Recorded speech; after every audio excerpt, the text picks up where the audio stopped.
I'm Amy Johnson. I'm the Artistic Director of Sea Change Treble Choir. I am going to speak about Fairy Tale Blues by the esteemed Dr. Gerald Gurss.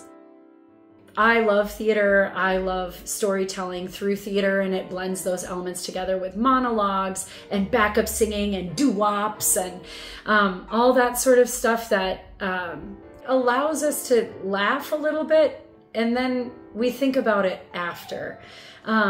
And so in this particular song, I love the way that Gerald is taking these ideas of ways that we might think badly about ourselves and choosing a character to put those feelings on, to have the character talk about it. The Big Bad Wolf's whole thing is, why do you think I'm so bad? Is it because I'm hairy? You know, and I think everybody has its own hair story. And this exploration of this idea of, does my hair have to define who I am? And then the Tooth Fairy is being played by a man with size 13 feet who kind of talks about, well, I'm not supposed to be a fairy, but I am. And why couldn't I be a fairy? And then he kind of wraps it up with the witch from Hansel and Gretel, who I think is such a fun choice because there really is nothing redeeming about the witch in that story. She lures children to her home and eats them. But here is this witch standing up for herself and saying, well, I'm not all that bad. I have a story too. The subject matter that we're addressing can feel like a heavy lift.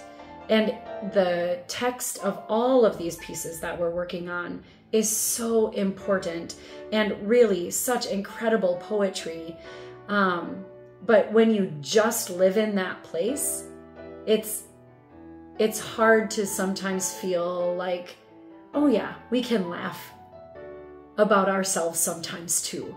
Because, you know, sometimes you wake up and you look in the mirror and you think, oh, that's what my hair is doing today. All right. And it's not the same voice in our head that's saying, oh, you're really not good enough. Or I can't believe you thought that dress would fit you. Or, you know, that voice that can be really harmful. Sometimes it's a playful voice that you hear that's like, oh, thanks, Mom, for that trait. You know, and you just kind of laugh about it and then move through your day, because that's also part of how we perceive ourselves and how other people perceive us from the outside. And sometimes we care a lot and sometimes we care a little. And this is one of those pieces that allows that playful aspect of self-examination and self-reflection to be part of this larger work.